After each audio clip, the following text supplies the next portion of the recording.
ఒక అడవిలో ఒక నెమలుండేది. అది తన అందమైన పింఛాన్ని విప్పి నాట్యం చేస్తుంటే అడవిలోని జంతువులన్నీ చూసి మురిసిపోయేవి. కానీ ఆ నెమలికి అత్యంత దగ్గరగా ఉండే ఒక కాకి మాత్రం దాన్ని చూసి కుళ్ళుకునేది. వీడింత అందంగా ఉన్నాడేంటి, అందరూ వీడినే పొగుడుతున్నారేంటి అని లోపల కుళ్ళుతో రగిలిపోయేవాడు.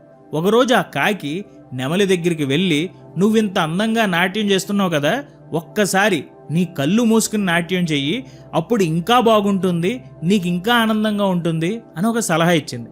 అమాయకపు నెమలి కళ్ళు మూసుకుని నాట్యం చేయడం మొదలుపెట్టింది. అదే సమయంలో ఆ కాకి మెల్లగా వెళ్ళి నెమలి ఈకలను ముక్కుతో పీకేయడం మొదలుపెట్టింది. నెమలి కళ్ళు తెరిచి చూసేసరికి దాని అందం దెబ్బతింది. ఆ కాకి కావాల్సింది అదే, నెమలి నాట్యం చేయకుండా ఆపడం కాదు, ఆ నాట్యం చూసి జనాలు పొగిడే ఆ అందాన్ని చెడగొట్టడం. చాణక్యుడు ఒక కఠినమైన నిజాన్ని చెప్తారు, పాలు ఇచ్చే ఆవుకు కూడా గడ్డి మీద ఆశ ఉంటుంది. అలాగే నీ ఎదుగుదలను చూసి నీ సొంత మనుషులు అసూయపడటం సహజం.